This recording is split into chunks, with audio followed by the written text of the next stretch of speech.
ইসলামী মৌলবাদের বিরুদ্ধে আমি বেশি সরব, কারণ শৈশব থেকেই একে খুব কাছ থেকে দেখেছি।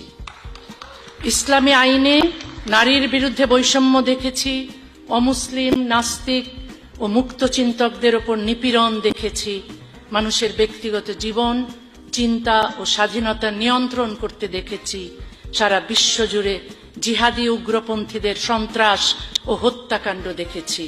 তাই এর নাম স্পষ্ট করে বলি, আমি সব ধর্মের মৌলবাদকে এক কাতারে রাখি না। অন্যান্য ধর্মের মৌলবাদের কথা বলে ইসলামী মৌলবাদকে আড়াল করি না।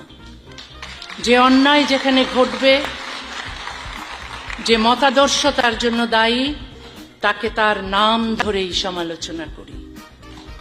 সত্যকে ভারসাম্যের নামে অস্পষ্ট করা নিরপেক্ষতা নয়, বরং তা সত্যের সঙ্গে আপোষ।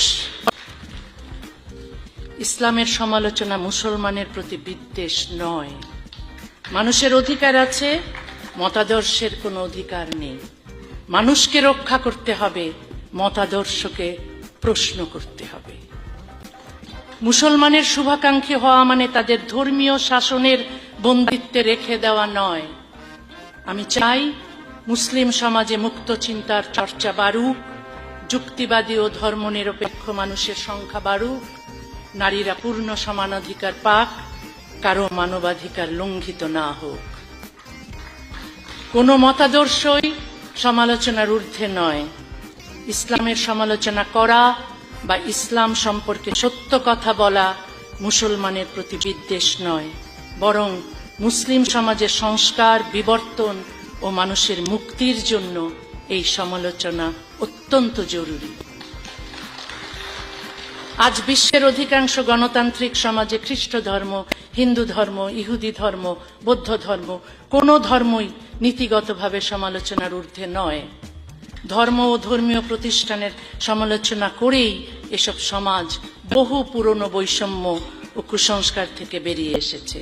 কিন্তু মুসলিম বিশ্বের বহু দেশে ইসলামী ইনকুইজিশন চলছে। ধর্মীয় অনুভূতিতে আঘাত লাগার আইন, ফতোয়া, কারাবাস, গণপিটুনি, হত্যার হুমকি এবং নির্বাসন সব কিছুর উদ্দেশ্য এক: সংস্কারক বা সমালোচকের মুখ বন্ধ করো। এই কারণেই মুসলিম সমাজের মুক্ত চিন্তকদের কেউ খুন হয়েছেন, কেউ কারাগারে, কেউ নির্বাসনে। আমরা যারা জীবনের ঝুঁকি নিয়ে ভিন্ন মত প্রকাশ করছি, আমরা চাই মুসলিম সমাজও অন্ধ আনুগত্যের শৃঙ্খল ভেঙে যুক্তি, সমতা, মানবাধিকার ও আধুনিকতার পথে এগিয়ে যাক। যে বিধান নারীকে পুরুষের যৌনদাসী হিসেবে গণ্য করে, অমুসলিমকে ঘৃণা করে, ইসলামের সংস্কারক বা সমালোচককে হত্যা করে, সেই বিধানকে প্রশ্ন করতেই হবে।